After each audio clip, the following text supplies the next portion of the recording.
Students, today we'll discuss the topic that is the calculation of number of unit cell in a given lattice. What is the meaning of this? Suppose बेटा ये आपका crystal lattice है, see carefully.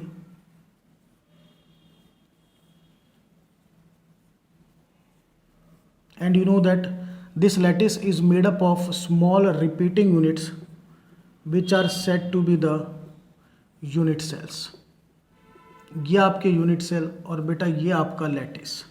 आपको पता है unit cell को जब हम तीनों डायमेंशन में ऐसे दिस वे भी रखेंगे, इसके ऊपर भी हम यूनिट सेल रखेंगे दिस वे, और फ्रंट में भी अगर हम रखें तो एक कंप्लीट जो आइडेंटिटी मिलती है वो में क्या कहलाती है, that I will say it a lattice. तो आज का जो आर्टिकल है that is the number of unit cell. तो यूनिट सेल का हम नंबर कैसे निकालें? तो एक सिंपल सा लॉजिक है. एक बड़ी जो आपका कंप्लीट लैटिस है और उसमें छोटे छोटे आपके यूनिट सेल हैं, तो मुझे कोई ऐसी क्वांटिटी ढूंढनी पड़ेगी जो मुझे लैटिस की भी पता हो कि कितनी है, और वही क्वांटिटी मुझे निकालनी पड़ेगी यूनिट सेल में. तो मैं अगर दोनों को डिवाइड करूंगा then what will I get? I simply get the number of unit cell. For example मैं लेके चलता हूँ कि मेरे को इस कंप्लीट का मास पता है. I know the mass of lattice divided by mass of one unit cell. Example दे के चलते हैं कि सपोज जो मास है लैटिस का वो 20 है और एक यूनिट सेल का जो मास है वो आपका मान के चलिए 2 आ गया. तो इसको डिवाइड करोगे तो कितने यूनिट सेल आ गए आपके? 10. ठीक है, तो हमने एक क्वांटिटी को देखना है कि जो मुझे पूरी लैटिस की पता हो, एंड सेम क्वांटिटी मुझे देखना है एक यूनिट सेल में, और फिर उनको डिवाइड करेंगे then we will get the number of unit cells. तो फॉर्मूला लिखते हैं पहले. क्या? Just see out. Formula is very clear, just see carefully.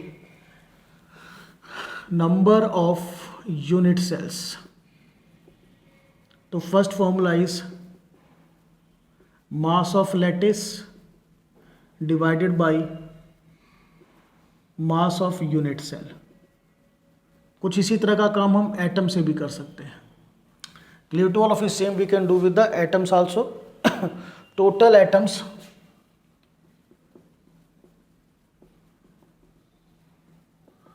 in the lattice divided by atoms in one unit cell. सो अब इन दो चीज़ों को मैं अलग अलग करके बताता हूँ आपको कि atoms in the unit cell को तो हम बोलते हैं rank. Atoms in one unit cell that is said to be the Z और रैंक. और ये आपको पता है कैसे आपको निकालना है. सिंपल अगर बात करें, सिंपल यूनिट सेल के लिए इसकी वैल्यू क्या होती है? 1. एफसीसी के लिए इसकी वैल्यू होती है 4 और बीसीसी के लिए वैल्यू होती है 2. अब बात करते हैं total atoms in the lattice. Lattice का मतलब आप मान के चलिए सॉलिड ही लिख लें. तो इसके लिए हमें मोल कंसेप्ट की हेल्प लेनी पड़ सकती है. तो आपको पता है नंबर ऑफ मोल्स के फॉर्मूले क्या होते हैं? मास upon molar mass equal atoms upon Avogadro number, और आई विल राइट 6.022 10 की पावर 23. तो इस कंसेप्ट को यूज़ करके हम नंबर ऑफ एटम्स निकाल सकते हैं. अगर सिंपल ध्यान देना, आपको मोल दे रखा है तो आपका एटम्स का फॉर्मूला क्या बनेगा? Atoms is equal to mole into 6.022 10 की पावर 23. क्लियर? और ये फॉर्मूला किसका है? जब आपको मोल्स गिवन है. बट अगर आपको मास गिवन है तो कैसे निकालोगे? तो atoms upon Avogadro number is equal to, see carefully, atoms upon Avogadro number is equal to mass upon molar mass. From here जो आपके एटम्स आएंगे वो क्या आएंगे बेटा? मास इंटू 6.022 10 की पावर 23 अपॉन मोलर मास. तो यहाँ पर अब हम थोड़ा सा चेंज करेंगे अपने बेसिक फॉर्मूले में. हमारा फॉर्मूला क्या था? Total atom in the lattice upon atom in the one unit cell. तो यहाँ पर मैं क्या चेंज कर सकता हूँ? एटम्स की जगह मैं अगर लिखना चाहूँ माल, इसकी फॉर्म में मोल दे रखा है मेरे को, तो I will write mole into 6.022 10 की power 23 upon atom in the one unit cell होता है आपका रैंक जेड. और क्या फॉर्मूला बनेगा? अगर आपको मास दे रखा है तो आप एटम्स की जगह क्या रखोगे? मास इंटू 6.022 10 की पावर 23 अपॉन मोलर मास, और ये जेड. सो ये आपके फॉर्मूले हुए to calculate, you can say the number of unit cells. हम इनको नंबर भी दे सकते हैं 1, 2, 3 और 4। ये आपके नंबर्स हैं जो आपको ध्यान रखना है। क्लियर। अब now we will do some questions. तो डायरेक्ट आपको फॉर्मूला ध्यान रखना है, इनमें से कोई भी फॉर्मूला हम यूज़ करेंगे और मोल कंसेप्ट आपको अच्छी तरह से आना चाहिए, ठीक है ना, क्योंकि यहाँ पे क्वेश्चन आपको मास से भी मिल सकता है। तो जैसे हमने एटम्स कैलकुलेट करे ऐसे हम मास भी कैलकुलेट कर सकते हैं। चलिए एक बार देखते हैं अगर मास की फॉर्म में करें तो कैसे करें। तो you know that mole is equal to mass upon molar mass and mole is equal to atoms upon Avogadro number. तो यहाँ से अगर मुझे मास निकालना है तो मास का पहला फॉर्मूला क्या होगा बेटा, mole into molecular mass. Second formula हम निकालेंगे यूनिटरी मेथड से।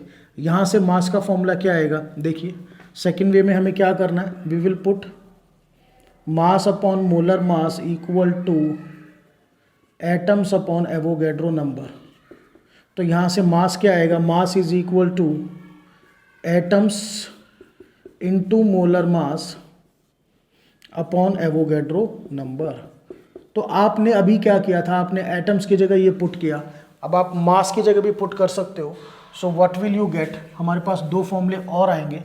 फॉर्मूला नंबर 5, मास की जगह मैं क्या पुट करूँगा, mole into molar mass divided by mass of unit cell, एक यूनिट सेल का mass. Then we can also put atoms into molar mass, clear, upon Avogadro number divided by the mass of unit cell. ठीक है, this is formula number 5 और ये आपका 6। तो basically 6 फॉर्मूले हैं हमारे पास, बट ज़्यादातर काम बेटा होता है एटम्स के अंदर। तो अपने मन में क्या रखना है कि भी हमारा फॉर्मूला क्या है, मास ऑफ लैटिस अपॉन, और लैटिस का मतलब आप सॉलिड ही मान के चलिए, नेवर गेट कंफ्यूज्ड, कि mass of solid upon mass of unit cell, then total atom in the solid upon atom in the unit cell. फिर आपको पता होना चाहिए एटम्स और मास निकालने के फॉर्मूले जो आपको पता है। तो मैं इन फॉर्मूले को रब नहीं कर रहा हूँ, ठीक है ना, we have a lot of space हमारे पास है, हम डायरेक्टली अपने न्यूमेरिकल्स को करते हैं। तो क्वेश्चन नंबर 1 हम सीधा क्या कैलकुलेट करेंगे, नंबर ऑफ यूनिट सेल्स, सभी में यही कैलकुलेट करना है, नंबर ऑफ यूनिट सेल्स। तो पहले में क्या दे रखा है, सोडियम क्रिस्टलाइजेस इन, मैं अंडरलाइन कर रहा हूँ, BCC unit cell, calculate the number of unit cell in 9.2 gram of sodium. Is that clear. अब देखो सिंपल सा लॉजिक है, आपको मास दे रखा है सोडियम के क्रिस्टल का मास, बट एक यूनिट सेल का मास आपको गिवन नहीं है, ठीक है। तो हम क्या करेंगे, हम एटम से भी काम कर सकते हैं। अब यहाँ पर आप देखिए जो डाटा आपको गिवन है वो कौन सा यहाँ पे फिट बैठ रहा है, उसके अकॉर्डिंग आपको वर्कआउट करना है, ठीक है। देखिए हम इस फॉर्मूले को यूज़ कर सकते हैं, मास upon molar mass into Avogadro number upon, ये आपको देखना है अपने आप कि आप किस फॉर्मूले को यूज़ करेंगे। तो मैं फॉर्मूला नंबर 4 यूज़ कर रहा हूँ, जिसमें मास मेरे को कितना गिवन है, 9.2 into Avogadro number upon molar mass of sodium is 23 और Z rank, BCC unit cell का रैंक क्या होता है 2। वहां पे पार्टिकल्स कहाँ पे हैं, बॉडी सेंटर और कॉर्नर्स, तो जेड की वैल्यू क्या हो जाएगी आपकी 2। On solving this you comes out to be 1.2044 into 10 raised to the power 23। Multiplication is not so typical, division multiplication, इसको अगर आप करोगे तो 3.011 मल्टीप्लाई करके डिवाइड करना है। तो ये आपको खुद देखना है कि आप इसमें से आउट ऑफ दी 6 कौन सा फॉर्मूला यूज करो। वैसे मैं आपको क्लियर कर दूं, हम ज़्यादातर फॉर्मूला नंबर 4 यूज करेंगे in most of the cases, बाकी एग्जामिनर पे डिपेंड है, वो कोई भी क्वेश्चन आपको दे सकता है। नाउ क्वेश्चन नंबर 2, यहां तक अंडरलाइन करते हैं। क्वेश्चन नंबर 1 हमारा हो गया। क्वेश्चन नंबर 2 में भी हमें यूनिट सेल निकालने हैं, नंबर ऑफ यूनिट सेल्स, हर एक में यही कैलकुलेट करना है। तो क्वेश्चन नंबर 2 में again calculate the number of unit cell in 8.1 gram. फिर से मेरे को मास दिया हुआ है if it crystallizes in FCC। तो बेटा मैं इसी फॉर्मूले को यूज करूंगा, मास है 8.1 इंटू 6.022 10 की पावर 23, एल्यूमिनियम का मोलर मास होता है 27, और अब FCC यूनिट सेल, FCC का जो रैंक होता है वो 4, वहाँ पे पार्टिकल आपके कॉर्नर प्लस फेस सेंटर पे। तो रैंक कितना आया आपका 4। Clear to all of you. So this on solving comes out to be 4.5 into 10 raise to the power 22 unit cell. Again division आप खुद भी कर सकते हैं, नॉट अ बिग इशू। ये बेटा 3.011 आ जाएगा, ये 2 आ जाएगा, तो फर्दर मल्टीप्लिकेशन डिवीजन के बाद you will get this number of unit cells. So this is question number 2। Now question number 3, again उसमें आपको यूनिट सेल निकालने हैं। मुझे गिवन क्या है, 2 milligram of gold crystallizes in FCC। तो चलिए again same formula we will use, number of unit cells. तो मास कितना गिवन है 2 मिलीग्राम, यानी 2 into 10 raise to the power -3 gram, ये ध्यान रखिएगा, into Avogadro number upon molar mass आपको गिवन है बेटा गोल्ड का 197 इंटू, अब देखिए आपका FCC लैटिस है, तो Z की वैल्यू क्या हो जाएगी आपकी 4। तो when you solve this, on solving this comes out to be 1.528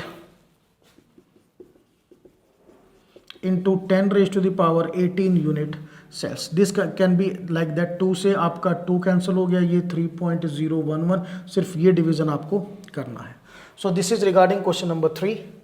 now the last question of the lecture, question number 4।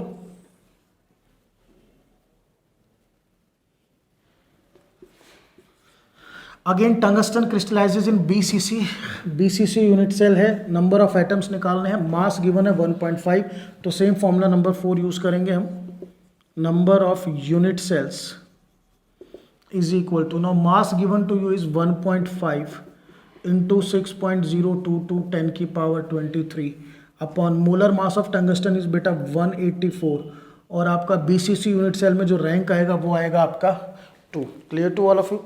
So this on solving comes out to be 2.45